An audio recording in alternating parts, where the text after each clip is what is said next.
आज की इस क्लास में बात करेंगे कक्षा 10 विज्ञान अध्याय 2 अम्ल क्षारक एवं लवण। इस अध्याय के जो एनसीईआरटी पुस्तक है तो उसके पीछे जो अभ्यास में प्रश्न दिए गए हैं तो चर्चा उन प्रश्नों की कर रहे हैं और अभी तक 10 प्रश्न किए हैं और इस क्लास में उसके आगे के प्रश्न देखेंगे। अध्याय 2 अम्ल क्षारक लवण के। इधर प्रश्न नंबर 11 की बात करेंगे। ठीक है, तो प्रश्न नंबर 11 खोल लिया है और प्रश्न नंबर 11 क्या कह रहा है। ताजे दूध के पीएच का मान 6 होता है। दही बन जाने पर इसके पीएच के मान में क्या परिवर्तन होगा, अपना उत्तर समझाइए। तो ये बहुत आसान प्रश्न है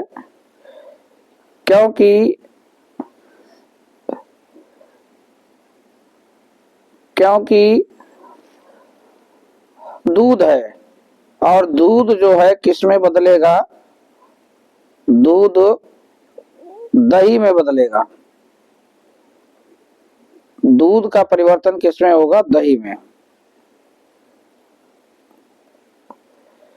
और दही कैसी होती है, दही तो स्वाद में खट्टी होती है, यानी कि अम्लता बढ़ेगी और अम्लता बढ़ेगी तो यानी कि पीएच का मान कैसा होगा, तो पीएच के मान में परिवर्तन होगा। तो इसका उत्तर देख लेते हैं। क्या लिखा है हमने, उत्तर लिखा है जब दूध को दही में परिवर्तित किया जाता है तो इसका पीएच मान कैसा हो जाता है, कम हो जाता है। देखिए, जब दूध दही में बदलेगा तो दही तो खट्टा होता है यानी कि अम्ल में बदल जाता है। और अम्ल कौन से होते हैं, अम्ल का हम पीएच मान जानते हैं कितना होता है, 0 से 7 के जो मध्य होता है जिसका पीएच मान, वही अम्ल का काम करते हैं। तो पीएच मान खट्टापन बढ़ रहा है तो पीएच मान कम हो रहा है, इसका मतलब ये है पीएच मान कम हो रहा है। तो इसीलिए यहाँ पे लिखा गया है इसका पीएच मान कम हो जाता है। और इसमें होता कौन सा अम्ल, लैक्टिक अम्ल बनने के कारण दही जो है दूध की अपेक्षा अधिक अम्लीय हो जाती है। ठीक है, और जिससे पीएच कम हो जाता है। तो ये बात हमें यहाँ पे ध्यान रखनी है इस प्रश्न में। चलिए अगला प्रश्न देखते हैं। अगला प्रश्न भी इसी से मिलता जुलता है और प्रश्न पढ़ते हैं। प्रश्न नंबर 12। एक ग्वाला ताजे दूध में थोड़ा बेकिंग सोडा मिलाता है। बेकिंग सोडा जो होता है ये खाने का सोडा भी इसे कहते हैं। बेकिंग सोडा को खाने का सोडा भी कहा जाता है और इसका सूत्र जो होता है वो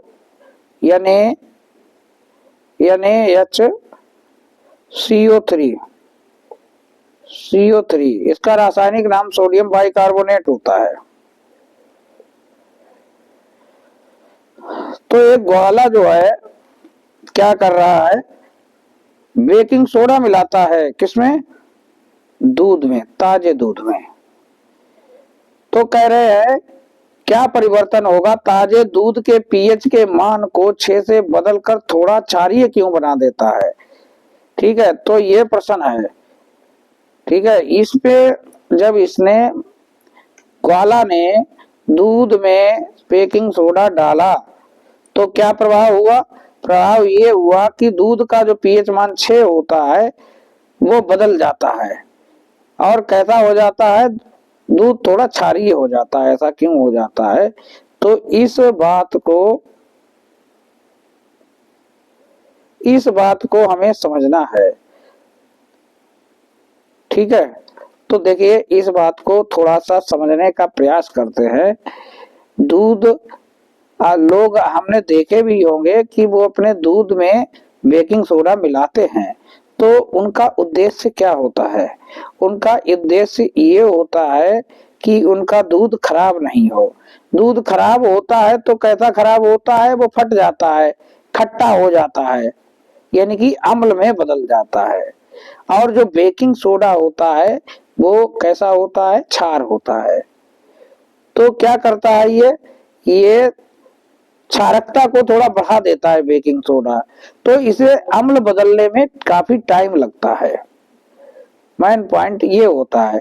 तो दूध के लैक्टिक अम्ल, उत्तर देखते हैं, दूध के लैक्टिक अम्ल बनने से इसकी प्रकृति बदलकर और अधिक अम्लीय हो जाती है। ये बात किसके लिए कही गई है? ये बात उस स्थिति में कही गई है जब अभी उस ग्वाले ने दूध में बेकिंग सोडा नहीं मिलाया है। और अगर दूध में बेकिंग सोडा नहीं मिलाया है तो क्या होगा? दूध के में जो लैक्टिक अम्ल है, दूध में जब दही बनता है तो लैक्टिक अम्ल में बदल जाता है। वो दही में लैक्टिक अम्ल होता है, दूध में लैक्टिक अम्ल के बनने से इसकी प्रकृति बदलकर और अधिक क्या हो जाती है? अम्लीय हो जाती है। ठीक है, यानी कि जब वो दही में बदलता है तो लैक्टिक अम्ल में बदलता है। इस बात को आप समझ लें। और इसकी प्रकृति कैसी हो जाती है? अम्लीय हो जाती है। इसकी प्रकृति अम्लीय हो जाती है। लेकिन बेकिंग सोडा एक क्षारक पदार्थ है। देखिए वही बात यहाँ पे लिखी है जो अभी हमने कही थी। बेकिंग सोडा जो है एक क्षारक पदार्थ है जो दूध की अम्लता को कम कर देता है, जिससे लंबे समय तक दूध खराब नहीं होता है। इससे लंबे समय तक दूध खराब नहीं होता है। देखिए दूध जो है वो क्या है? वो है एक अम्ल ही है। दूध क्या है? एक अम्ल है। अम्ल कैसे कह सकते हैं? क्योंकि दूध का पीएच मान 6 बताया गया है और इसमें क्या मिलाया गया है? इसमें मिलाया गया है क्षार। तो यहाँ पे कौन सी विक्रिया हो जाती है? उदासीनीकरण की अभिक्रिया हो जाती है। उदासीनीकरण की अभिक्रिया हो जाती है। ठीक है, यानी कि उदासीनीकरण अभिक्रिया हो जाएगी तो पीएच मान कितना हो जाएगा? 7 हो जाएगा। 6 से 7 पहुंच जाता है, क्योंकि उदासीन 7 जिसका पीएच मान होता है वो उदासीन होता है, ना तो अम्ल होता है ना ही क्षार होता है। तो यहाँ पे क्या देख रहे हैं कि क्षारकता बढ़ रही है। ठीक है, 6 से 7 जाना यानी कि क्षारकता बढ़ रही है। इसीलिए जब इसमें बेकिंग सोडा मिला दिया जाता है तो फिर दूध काफी देर तक खराब नहीं होता है, या यूं कहो खट्टा नहीं होता है, या यूं कहिए कि दही में नहीं बदलता है। तो इसलिए उसमें बेकिंग सोडा को वो ग्वाला दूध में मिलाता है। तो इस प्रश्न को इस तरीके से समझेंगे। चलिए अगला प्रश्न समझते हैं। इसका ही दूसरा भी भाग है, लेकिन इसका मेन पॉइंट जो है वो यही रहता है। प्रश्न यहीं से शुरू होगा। तो दोबारा हमने लिख दिया है, किताब में एक ही बार लिखा है, ए विकल्प दिया है फिर बी दिया है, लेकिन यहाँ पे देखने में दिक्कत होती तो हमने ये दोबारा लिख दिया है। एक ग्वाला ताजे दूध में थोड़ा बेकिंग सोडा मिलाता है, वही लाइन फिर लिख दी गई है। ठीक है, अब इसमें बी पॉइंट आपको देखना है। क्या कह रहे हैं? इस दूध को दही बनने में अधिक समय क्यों लगता है? तो वही बात घुमा के इन्होंने फिर पूछ ली है कि दही बनने में अधिक समय क्यों लगेगा?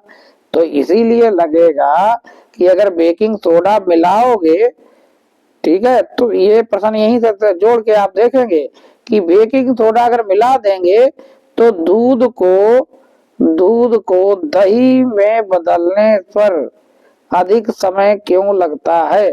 तो बेकिंग सोडा क्षार होता है तो क्षारकता बढ़ जाती है। ठीक है, तो पीएच मान अभी देखा था कितना था? 6 था। 6 से कहाँ पहुंच गया था? 7 के करीब पहुंच गया था। 7 हो गया तो ये पीएच मान बढ़ गया था। ठीक है, तो दही बनने के लिए तो पीएच मान कम होगा, खट्टा होता है दही। तो इसलिए इसको बदलने में समय काफी लगता है, अधिक लगता है। इसका हमने उत्तर क्या लिखा है, चलिए एक बार इसको पढ़ देते हैं। दूध का दही में परिवर्तन के दौरान लैक्टिक अम्ल बनता है। ठीक है, बेकिंग सोडा लैक्टिक अम्ल को उदासीन कर देता है, वही बात अब लिखी हुई है, जिससे दही बनने में अधिक समय लगता है। तो शायद अगर आपने पिछला उत्तर भी समझा होगा तो इस उत्तर को समझने में दिक्कत नहीं हुई होगी। और अगर आपने पिछला उत्तर सही से नहीं सुना है तो इस उत्तर को आप उतने अच्छे से नहीं समझ पाएंगे। तो ये प्रश्न जो है समझने वाले प्रश्न हैं, इनको आप याद करेंगे तो याद तो कर नहीं पाएंगे, याद करोगे तो खाली समय खराब करने के बराबर है। इससे अच्छा आप इनको ऐसे ही छोड़ दें ताकि समय ना खराब हो। ठीक है, तो ये समझने वाले प्रश्न है और विज्ञान एक ऐसा विषय है जिसे सिर्फ समझा जाता है। तो प्रश्न नंबर अगला देखते हैं, और अगला प्रश्न है 13वां प्रश्न हमारे सामने खुल चुका है। और ये प्रश्न जो है क्या कह रहा है, चलिए पढ़ते हैं। 13वां प्रश्न, प्लास्टर ऑफ पेरिस को आर्द्र रोधी बर्तन में क्यों रखा जाना चाहिए, इसकी व्याख्या कीजिए। तो सबसे पहले हमें आर्द्र रोधी पता होना चाहिए, और आर्द्र रोधी को भी समझने के लिए पहले हमें आर्द्र पता होना चाहिए। ठीक है, प्लास्टर पेरिस तो आपने पढ़ा होगा, एक कंपाउंड होता है, यौगिक होता है जो किसी व्यक्ति की टांग टूट जाती है तो वही प्लास्टर चढ़ाने में काम आता है। सफेद पाउडर पत्थर हो जाता है बाद में, उसी को प्लास्टर ऑफ पेरिस कहते हैं भाई। तो प्लास्टर ऑफ पेरिस कह रहे हैं आर्द्र रोधी बर्तन में क्यों रखा जाना चाहिए। तो आप एक काम करें, आर्द्र माने होता है, आर्द्र माने नमी है, नमी, और रोधी माने रोकना। तो नमी रोकने वाले बर्तन में क्यों रखा जाना चाहिए। तो इसका आसान सा उत्तर यही है कि आप इसका एक प्रयोग कर लें घर पे। कैसे, 1 किलो प्लास्टर ऑफ पेरिस ले ले और उसे खुले में रख देंगे, थोड़ी देर बाद आप देखेंगे वो पत्थर बन जाएगा, पत्थर का टुकड़ा है। ठीक है, क्योंकि वो नमी में अभिक्रिया कर लेता है। ठीक है, और बिल्कुल जम जाता है, पत्थर बन जाता है, ठोस पत्थर। तो इसीलिए इसे बंद बर्तन में रखना चाहिए ताकि नमी के संपर्क में ना आ पाए। तो नहीं तो इसका आप प्रयोग नहीं कर पाओगे, खाली रखा रहेगा, देखते रहिए उसको। पत्थर किसी खोपड़ी में भले उठा के मार दे, लेकिन प्लास्टर नहीं किसी आप कर सकते हैं। टांग जोड़ने के काम में नहीं, फिर टांग तोड़ने के काम में भले प्रयोग करें आप। तो प्लास्टर ऑफ पेरिस आर्द्रता की उपस्थिति में जल को अवशोषित कर ठोस पदार्थ जिप्सम बनाती है। जो पदार्थ ठोस बनता है भैया वो जिप्सम होता है, जिप्सम। तो ये प्लास्टर ऑफ पेरिस है, CaSO4 half H2O। Half H2O का मतलब है यहाँ पर ये थोड़ी सा यहाँ पे नमी है, थोड़ी ही नमी है, एक भी जल का अणु नहीं लिया गया है, आधा जल का अणु एक तो है, H2O आधा अणु लिया गया है H2O का। और इन्होंने कहा कि और जल मिला दोगे तो फिर 2H2O हो जाएगा, 2 अणु मिल जाएंगे ये जल के, तो ये जो पत्थर ठोस बन जाएगा, जिप्सम बन जाएगा। इसीलिए इसको आप क्या करें, इसको आप बंद पन्नी में रखें तो ये पाउडर जो आता है पाउडर बना रहेगा, अर्थात नहीं तो पत्थर बन जाएगा। तो ये जो बात है आपको समझ लेनी होगी और समझ ही गए होंगे। इसका सूत्र समीकरण भी कठिन नहीं है। ठीक है, CaSO4 आप H2 लिखें और ये H2O फिर है, बैलेंस करें आप, CaSO4 2H2O लिख देंगे तो ये क्रिया हो जाएगी। इसको सब चलिए अब अगला प्रश्न देखते हैं। अगला प्रश्न है, अभी इसी में ये लाइन रह गई है, इसीलिए प्लास्टर ऑफ पेरिस को आर्द्र रोधी बर्तन में रखा जाना चाहिए। ठीक, अगला प्रश्न, उदासीनीकरण अभिक्रिया क्या है। तो उदासीनी अभिक्रिया क्या है इसको बताने की ज्यादा आवश्यकता नहीं है, फिर भी आप नहीं मान रहे तो एक बार बता देते हैं। प्रश्न सामने आया है तो आसान है। उदासीनीकरण अभिक्रिया, उदासीनीकरण अभिक्रिया अभी हमने कहा अम्ल और क्षार मिला दोगे, अम्ल में अगर क्षार मिला दो, ठीक है, अम्ल में अगर क्षार मिला दो तो फिर क्या होता है, यही अभिक्रिया होती है उदासीनीकरण अभिक्रिया। ठीक है, तो इस बात को हम पहले भी वीडियो में समझ चुके हैं। इसका चाहे तो एक उदाहरण, 2 उदाहरण दीजिए इन्होंने कहा, तो 2 उदाहरण दीजिए। तो उदाहरण चलिए हम देख लेते हैं। यहाँ पे ये जो है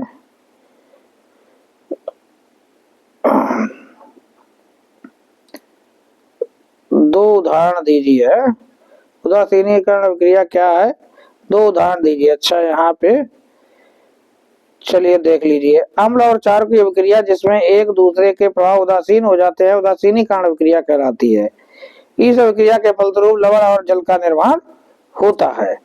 तो एक ही प्रश्न 2 बार ले लिया गया। चलिए एग्जाम्पल देख लेते हैं। तो एग्जाम्पल ये है NaCl प्लस HCl, तो NaCl प्लस H2O। तो देखिए यहाँ पे हमने लिया है, ये क्या है, NaOH। NaOH जो होता है वो क्षार है, जहाँ OH लगा है तो वो क्षार। और ये क्या है, HCl क्या है, अम्ल है, HCl अम्ल।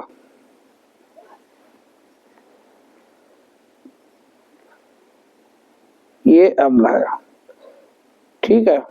तो इससे अभिक्रिया हुई तो क्या मिला यहाँ पे, ये NaCl सोडियम क्लोराइड होता है, बेसिकली ये लवण है, लवण इसको कहते हैं, क्योंकि यहाँ पे NaCl है और इसमें से Na और ये Cl अम्ल भी और क्षार दोनों ही इसमें उपस्थित है, तो इसको लवण कहा जाता है और ये जल बनता है। ठीक है, उदासीनीकरण अभिक्रिया कहलाती है ये। अब ऐसे ही ये भी क्षार है, ये भी क्षार है, KOH, जहाँ OH है वो क्षार है, और HNO3 ये क्या है, ये अम्ल है, KNO3 क्या है, ये लवण है, और यहाँ भी ये दोनों जल बन रहे हैं। तो ये 2 एग्जाम्पल पूछे गए थे, तो ये दोनों ही एग्जाम्पल यहाँ से देख सकते हैं। तो ये इम्पोर्टेंट अभिक्रिया है जिसको हम ध्यान रखेंगे। एक तो इसको ध्यान रखेंगे और दूसरा इसको ध्यान रखेंगे। ठीक, चलिए अगला प्रश्न देखते हैं। इसको तो पढ़ना ही पड़ेगा, जितना समझने वाला है उतना ही समझेंगे आप। अब ये आसान प्रश्न आ गए हैं। दोने का सोडा एवं बेकिंग सोडा के दो प्रमुख उपयोग बताइए। अच्छा, तो यहाँ पे बात की गई है धोने का सोडा। धोने का सोडा जो होता है उसे धावन सोडा भी कहते हैं, धावन, धोने का सोडा या इसे कहते हैं धावन सोडा। ठीक है, इसमें कंफ्यूज ना हो, वरना आप सोचे कि ये धोने का सोडा और धावन सोडा अलग अलग होता है, बिल्कुल नहीं है। तो इसका सूत्र भी आपको बता देते हैं, Na2CO3 और डॉट 10H2O। ठीक है, 10H2O। यहाँ पे एक बात आपको ये भी ध्यान रखनी है कि अगर ये 10H2O नहीं है, जल के 10 अणु नहीं है, तब भी ये धावन सोडा का ही सूत्र है। बट ये बात जो है कि ये जलीय धावन सोडा कहलाएगा अगर जल जुड़ा हुआ है। और विकल्प में बहुत बार इस धावन सोडा का आपसे सूत्र पूछा गया है, कौन सा है। तो अगर दोनों विकल्प है, केवल आपको दे दिया जाए, केवल इतना दे दिया जाए, ठीक है, और दोनों पूरा दे दिया जाए, तो इन दोनों में तो फिर आप पूरा यही लगाओगे। बट पता चला कि आपको ये 10H2O नहीं दिए गए, केवल Na2CO3 है, तो फिर इसको लगा देंगे आप। ठीक है, मेरी बात समझ है? Are you getting my point? चलिए, तो इसके उपयोगों की बात कर लेते हैं। उपयोगों की बात करेंगे तो दो दो उपयोग बताने हैं। ये डबल हो गया है एक तरीके से, तो उपयोग देख लेते हैं। तो धोने का सोडे के दो प्रमुख उपयोग निम्न प्रकार है। पहला है, इसका उपयोग घरों में साफ सफाई के लिए होता है। वो नाम ही है उसका, धोने का सोडा, सब कुछ धुलिए तब साफ सफाई कीजिए, ठीक है। प्लस इसका उपयोग जो है साबुन है, ठीक है। सोडा है तो साबुन में तो इसका उपयोग होगा ही है। कागज उद्योग में भी गलाने लाने के काम में आता है, कांच में भी इसका उपयोग होता है। तो ये दो उपयोग है, इनको ध्यान रखेंगे। इसके बाद बेकिंग सोडा, इसके भी दो उपयोग। तो बेकिंग सोडा के दो प्रमुख उपयोग बता देते हैं। अभी बेकिंग सोडा खूब पढ़ा है, बेकिंग सोडा के बारे में अभी हमने समझा था। बेकिंग सोडा क्या होता था, इसका सूत्र क्या होता था।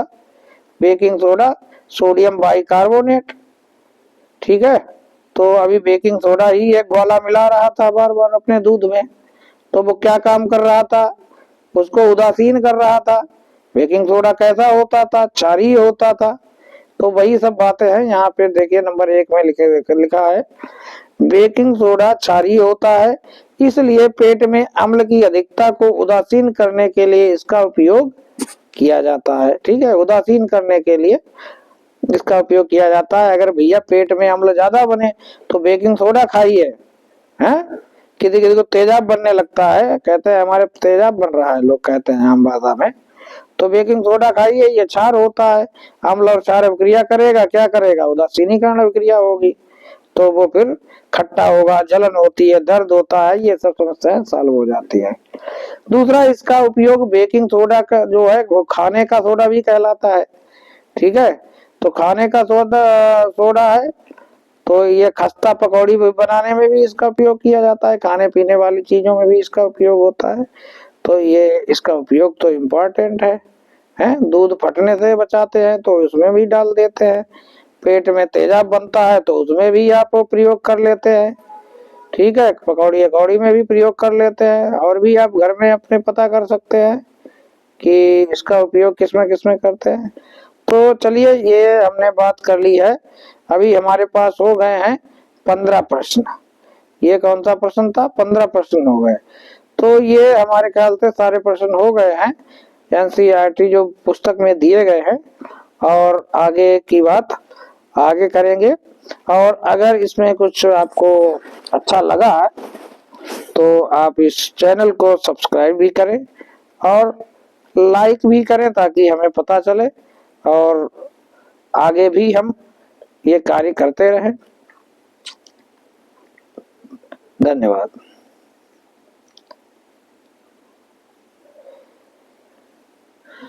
जय जय राधा रमन हरि बोल।